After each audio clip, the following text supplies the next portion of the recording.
The second form of the auxiliary is to do form. The auxiliary do is used, इसमें do इस्तेमाल होता है किस चीज़ के लिए? To form the negative interrogative of the simple present and simple past tenses of ordinary verbs.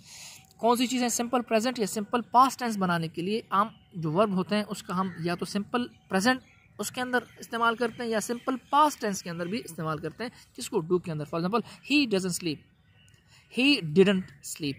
आ रही बात समझ में? Does he sleep? Did he sleep? देखो एक में does इस्तेमाल हुआ, एक में did इस्तेमाल हुआ, फिर एक में does इस्तेमाल हुआ, एक में did इस्तेमाल हुआ. He doesn't sleep पॉजिटिव है और इसका नेगेटिव है he doesn't sleep, और इसका क्वेश्चन does he sleep. इस तरह पास्ट के अंदर he didn't sleep नेगेटिव के अंदर, और किसके अंदर? क्वेश्चन पास्ट के अंदर did he sleep, क्या वो इस्तेमाल हुआ. और हम इस तरह से पॉजिटिव के अंदर भी इस्तेमाल कर सकते हैं, किसके अंदर?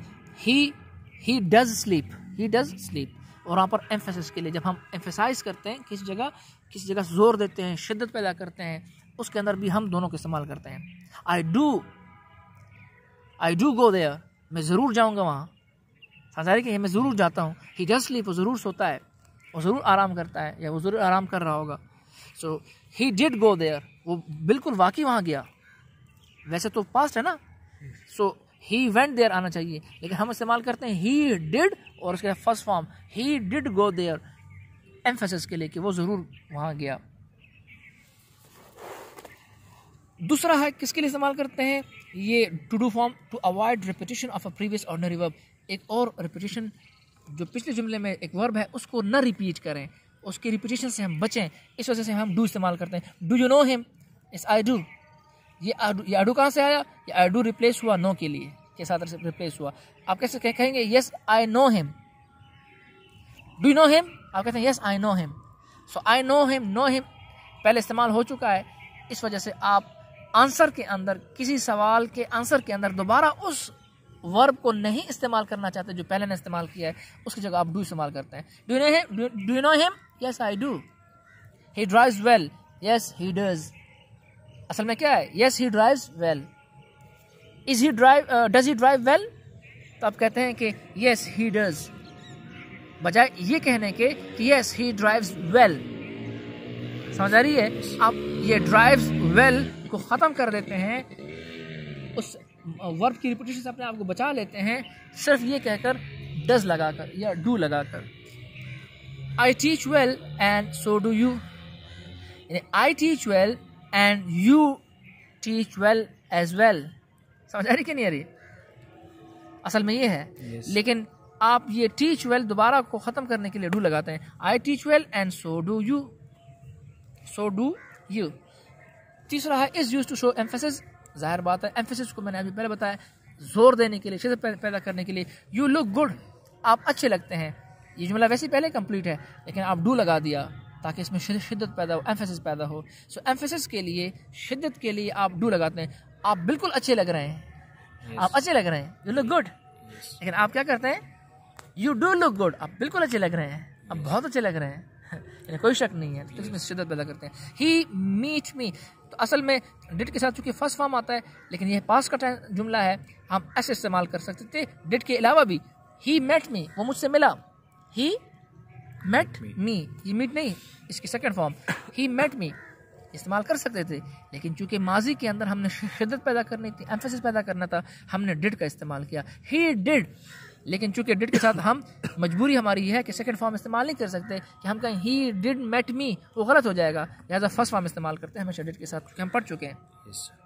नहीं पढ़ चुके. यहाँ पर क्या हो गया? डू डज डिड के साथ क्या कौन सी बेस फॉर्म इस्तेमाल करते हैं? है बेस फॉर्म, फर्स्ट फॉर्म. लिहाजा यहाँ पर हमने मीट की फर्स्ट फॉर्म इस्तेमाल की है. He did meet me, he did met me नहीं कहा, ही डिड मीट मी, वो बिल्कुल मुझसे मिला. जी हाँ, मुझसे मिला था बिल्कुल यकीनी तौर पर. तो वो शिद्दत पैदा करना मकसूद है. C is to be form. To be form क्या है? तीसरा जो ऑक्सिलरी वर्ब है उसकी फॉर्म है. The auxiliary be is used, be को इस्तेमाल किया जाता है ऑक्सिलरी बी को किसके लिए?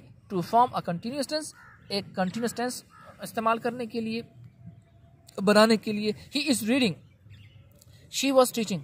देखो ये अगर ही रीडिंग है, इस इस्तेमाल न किया जाए तो समझ में नहीं आता कि ये कौन सा है, कंटिन्यूअस टेंस है या परफेक्ट कंटिन्यूस टेंस है, लिहाजा इस एक हम ऑक्सिलरी लेके आ गए ताकि हम ये बता सकें कि ये प्रेजेंट कंटिन्यूस टेंस है।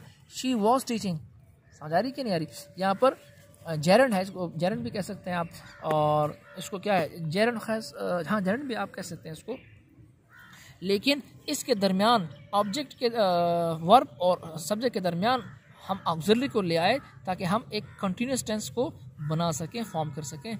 लिहाजा बी फॉर्म हम यहाँ पे भी इस्तेमाल कर सकते हैं कंटिन्यूस टेंस बनाने में, in the formation of the passive, passive बनाने में भी इस्तेमाल कर सकते हैं। द डिपार्टमेंट वॉज क्लोज्ड को वॉज इस्तेमाल आया, ठीक है। बी को हम इस्तेमाल कर सकते हैं, ये बी असल में क्या है, ये बी इसका मतलब ये है, ये तो इसकी बेस फॉर्म है। बी असल में मतलब ये है, ये am is are was verb.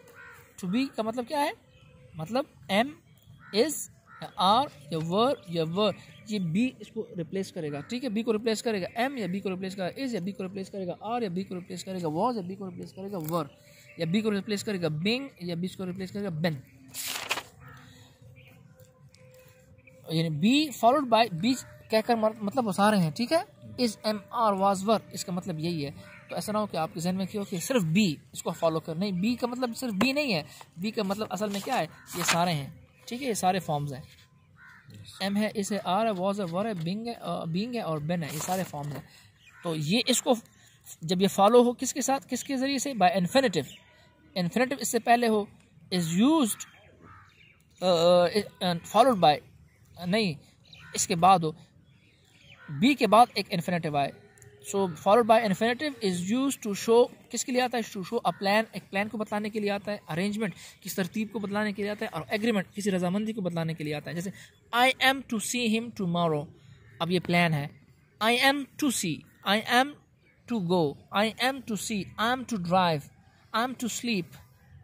सो मैंने सोना है, या मैंने उसे कल देखना है। I am to see him plan, मैंने उसे कल देखना है। तर्जुमे भी ऐसे करते हैं, I am to see him, या मैं उसे कल देखने जा रहा हूँ, मैं उसे कल देखने जा रहा हूँ, ऐसे तर्जुमा भी करते हैं कंटिन्यूस के अंदर।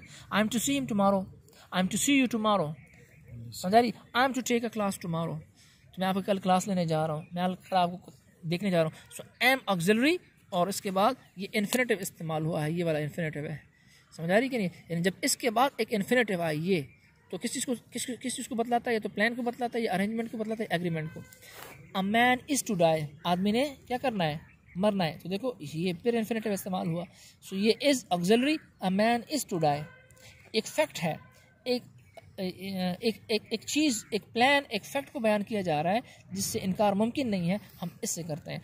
अ मैन हैज़ टू डाई नहीं इस्तेमाल कर सकते, a man is to die. समझ आ रही कि नहीं आ रही। दूसरा है टू शो अ कमांड, एक कमांड को बतलाने के लिए। You are to leave right now, आपको भी चले जाना चाहिए अभी। You are to leave right now, आपको जाना होगा, आपको जाना होगा। You are to leave right now, आपको अभी जाना होगा। समझ आ रही कि नहीं आ रही। तो ये हम इसके साथ आर और टू लीव, फिर हम दोबारा देखो इन्फिनेटिव हमने इस्तेमाल किया किसके लिए, एक कमांड को बतलाने के लिए।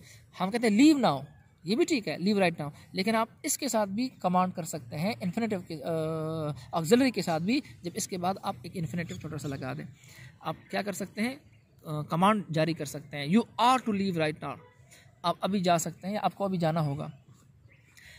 ये इस्तेमाल हो सकता है कहाँ पे, is use in the past tense, past tense में इस्तेमाल हो सकता है with the perfect infinitive, perfect के इन्फिनेटिव के साथ।